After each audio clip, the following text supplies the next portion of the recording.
नमस्तुभ्यम नमस्तुभ्यम नमाम्यहम् हम सहोदर आर्य राष्ट्र के रहने वाले मेरे हम उम्र भाइयों, आप सभी को मेरा नमस्कार है। स्वागत है आप सभी का अपने पसंदीदा प्रोग्राम नाड़ी वैद्य कायाकल्प के अंदर। आज हम बात करते हैं टाइफाइड।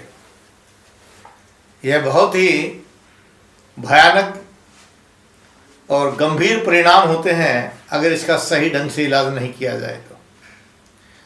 आयुर्वेद में इसको आंतरिक ज्वर कहते हैं। मॉडर्न साइंस इसको बैक्टीरिया जन्य रोग मानता है और वह बैक्टीरिया है साल्मोनेला टाइपस के नाम से होता है और इसके लिए क्लोरामफेनिकोल का कैप्सूल प्रयोग किया जाता है। लेकिन अंग्रेजी दवाओं के प्रयोग करने से अधिकतर शिकायत मिलती है कि बार बार टाइफाइड हो जाता है। या बहुत से ऐसे व्यक्ति हैं, रोगी हैं, जो कहते हैं जी मैं जब भी चेक कराता हूं ब्लड का तो विडाल पॉजिटिव मिलता है। तो पहले हम आयुर्वेद में ये समझते हैं कि टाइफाइड है क्या। आयुर्वेद में इसको आंतरिक ज्वर कहा जाता है, जो छोटी आंत के अंदर स्वेलिंग हो जाती है, छोटी आंत में घाव हो जाते हैं और उसके कारण वह विष जो है हमारे ब्लड के अंदर आ जाता है और ब्लड में आया हुआ ये विष दोपहर सुबह धीरे धीरे शुरू होता है और दोपहर के बाद कम होना शुरू हो जाता है।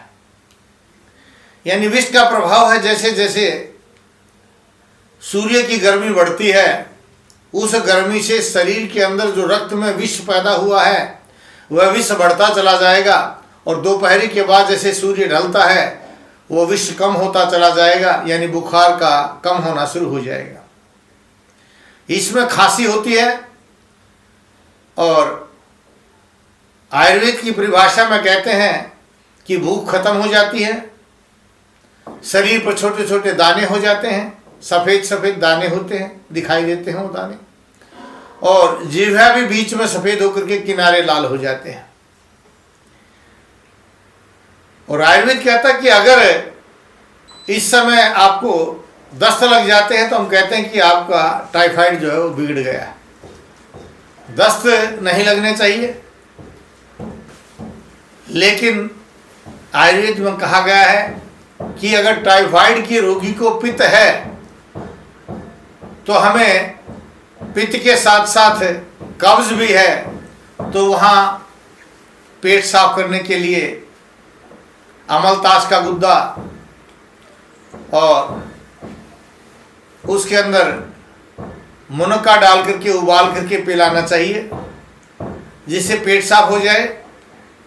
और अगर ऑलरेडी आपके दस्त लगे हुए हैं, पतला दस्त आ रहा है, तो आपको दस्त रोकने के लिए कुटुजारिस्ट का प्रयोग करना चाहिए। और अगर ये दस्त और कब्ज कभी बार बार बन रहे हैं तो आयुर्वेदिक परिभाषा में कहते हैं कि आपका टाइफाइड बिगड़ गया है।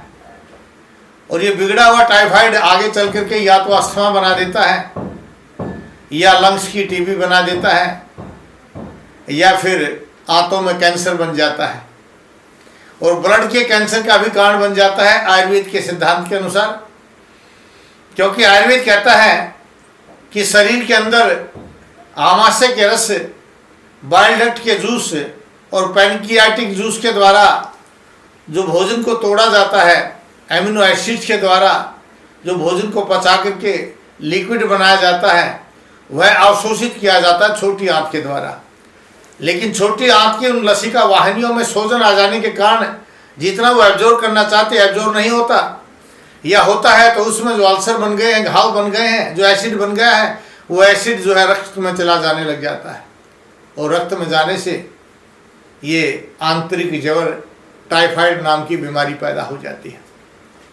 लोग सालों साल इलाज करते रहते हैं, लेकिन मैं एक छोटा सा इलाज इसमें बताता हूँ। मात्र 3 दिन के अंदर ये ठीक हो जाता है, कोई लंबे समय की आवश्यकता नहीं पड़ती। आप खाना बिल्कुल बंद कर दीजिए, दूध पर रहना शुरू कर दीजिए। 3 दिन आपको दूध पीना है और दूध में मुनक्का दाल डालिए और कम से कम 4-5 मुनक्का दिन में 2-3 बार तिरकुटी में डाल करके, तिरकुटी में बराबर का सेंधा नमक डाल लीजिए, उसको खाइए। और एक खूब कला आती है, सरसों जैसे दाने आते हैं, उस खूब कला के दानों का आप प्रयोग कर सकते हैं। उबाल करके चाय की तरह से खूब कला का प्रयोग कीजिए दिन में 3 बार, और 3 दिन के इस प्रयोग से आपका टाइफाइड सदा के लिए ठीक हो जाता है। मैं अपने पिछले 36 वर्ष के अनुभव से लगातार टाइफाइड के रोगियों को ठीक करता हूँ, चाहे उनको दमा बन गया हो, या उनको आंतों की कैंसर टीबी बता दी गई हो, या आंतरिक कैंसर बता दिया गया हो, आंतों का कैंसर बता दिया गया हो। तो वहाँ, क्योंकि आयुर्वेद इन सभी रोगों को गर्मी की अधिकता मानता है, और गर्मी की अधिकता ही जो विष से पैदा होती है, हम इस गर्मी को कम करते हैं। और इस गर्मी को कम करने के लिए आयुर्वेद कहता है पित्त विरेचनात्, कि गर्मी बढ़ी हुई तो दस्त लगा दीजिए। तो आप इसमें कास्टर ऑयल का प्रयोग भी कर सकते हैं, अरंड के तेल का भी प्रयोग कर सकते हैं। लेकिन आपको अगर कब्ज या दस्त है तो इसका इलाज करना चाहिए, नहीं तो अगर कब्ज या दस्त की ऐसी कोई समस्या नहीं है, टाइफाइड आपको है, तो मात्र ये काढ़े का प्रयोग कीजिए, या वसंत मालती रस आता है, आप इसकी एक गोली दिन में 3 बार दूध के साथ ले सकते हैं। या फिर स्वयं अगर आप निर्माण करना चाहते हैं तो नीम के पत्तों में पपीते के पत्ते और नीम के पत्ते मिला करके दिन में 3-4 बार पी जाइए उबाल करके, उससे भी आपका आंतरिक ज्वर जो है सदा के लिए ठीक हो जाता है। और खूब कला के दाने अगर आप बिस्तर पर भी डाल लेते हैं और उस बिस्तर पर सोते हैं तो भी खूब ये आपका आंतरिक ज्वर टाइफाइड ठीक हो जाता है। भारत में बहुत से ऐसे वैद्य हैं जो टाइफाइड का इलाज करते हैं और बिगड़े हुए टाइफाइड को ठीक करते हैं। एलोपैथी साइंस यहाँ जाकर के फेल हो जाती है, क्योंकि उनके इलाज के कारण ये बार बार टाइफाइड विडाल पॉजिटिव आता रहता है। अधिक जानकारी के लिए टीवी स्क्रीन के नीचे जो आप नंबर देख रहे हैं, किसी भी नंबर पर फ़ोन कर सकते हैं और जानकारी ले सकते हैं, क्योंकि हमारे औषधालय में नाड़ी देख करके रोग के कारण के दूर करते हैं, और जब रोग के कारण को जान जाते हैं तो इलाज हमेशा के लिए ठीक हो जाता है, रोग दोबारा नहीं आता अगर आप परहेज रखते हैं तो। कोई भी भयंकर से भयंकर बीमारी हो जिसको आप ऐसा समझने लग गए हैं, डॉक्टर कहें सदा दवाई खानी पड़ेगी, या डॉक्टर कहते हैं कि आपकी दवा काम नहीं कर रही, आपके शरीर में इम्यूनिटी पावर खत्म हो गई है, वो प्रत्येक रोगी हमसे एक बार संपर्क कर सकता है।